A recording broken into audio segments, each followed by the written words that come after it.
Mr. Speaker, and I thank my honourable friend for her statement. The context in which we approach this question is following 16 months of bloodshed and the deaths of almost 50,000 Palestinians and a welcome temporary ceasefire. So the remarks of the US President in conference with the Israeli PM that the US will take over the Gaza Strip to create a Riviera of the Middle East and 1.8 million Palestinians living in Gaza should live in other countries are reckless and dangerous. This has emboldened the Israeli Defence Minister Katz overnight to further propose the displacement of Palestinians from Gaza. These remarks are creating and generating fear and tension in the Palestinian population and across the Middle East, as evidenced by the statements of Egypt, Jordan, Saudi Arabia and others, and will cause concern and more determined demonstrations in the UK. The US President has also restored arms shipments, ended funding to UNRWA and withdrawn from the UN Human Rights Council. Netanyahu says Israel will redraw the map, and the IDF has detonated whole streets in the Jenin refugee camp in the West Bank. In such dangerous circumstances, we should be careful, calculated and accurate in our use of language. Forced displacement of the type advocated, and which has already occurred within the Gaza Strip, is a breach of international humanitarian rights and is a war crime. Advocating the expulsion of people is also justly described as ethnic cleansing and can only be achieved through yet further appalling violence. I acknowledge the government will wish to maintain a diplomatic relationship with the US as a long-standing friend, but it is the role of friends to be honest with each other, and the UK must use its influence. The Prime Minister's remarks yesterday that the Palestinians must be allowed home is most welcome, but I believe the government must go further.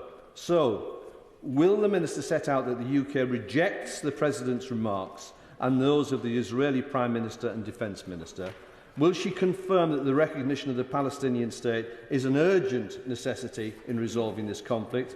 Will she confirm that the borders of that state are the 1967 borders set out in UN Security Council Resolution 242? And when will the UK government respond to the ICJ advisory opinion on the Israeli occupation of the occupied Palestinian territories? Thank you, Mr.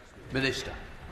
Thank you, Mr. Speaker, and I'm grateful to my honourable friend for the many points that he has made. Of course, he is right to underline the appalling suffering that so many Gazans have experienced over recent months. Of course, we also recognise the suffering of the hostages and of their families as well. This has been a truly horrendous time for Gazans, for Palestinians, for Israelis, and we must see that ceasefire being held to not just phase 1, of course, but phase 2, phase 3, and ultimately a two-state solution. He talks about the role of Egypt, Jordan and Saudi Arabia, and I want to reassure him that the UK continues to work with all partners in the region towards the peace that is so important. He mentioned UNRWA, Mr. Speaker, and I'm sure he's aware of the UK government's position that we believe that UNRWA must continue to operate, not just in Gaza, but also in the West Bank and in relation to Palestinian refugees more broadly in the region. He also mentioned the situation in Jenin, Mr. Speaker, and we've been very clear there must be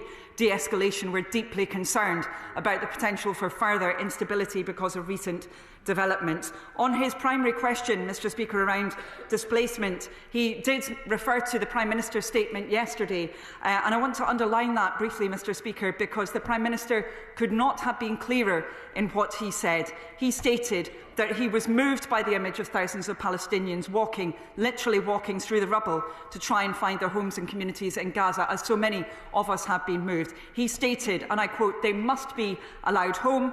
They must be allowed to rebuild. We should be with them in that rebuild on the way to a two-state solution." So the UK's position on this has been crystal clear. That is the position of the UK government. I do not believe there is any confusion around that, and I do appreciate that he was not suggesting that, Mr. Speaker. He asked about the UK's position on recognition. He will be aware again that we have stated that position a number of times in the House, including the Foreign Secretary at length when we had his statement on the ceasefire deal when that was agreed. We are very clear that the Palestinians have the right to their own sovereign state where they can live in security, just as with Israelis, and we are determined to ensure that there is recognition at a time that is most conducive to achieving that two-state solution that is the right of both of those peoples. And finally, on the subject, Mr Speaker, of the ICJ, he will be well aware that that determination by the ICJ is a very detailed judgment. It's one that took many months to come to. As behoves such a detailed judgment, it's important the government considers it in detail. That is exactly what we are doing, and of course we will update colleagues as soon as we have come to a determination in relation to that. Thank you. Shadow Minister Wendy Moore.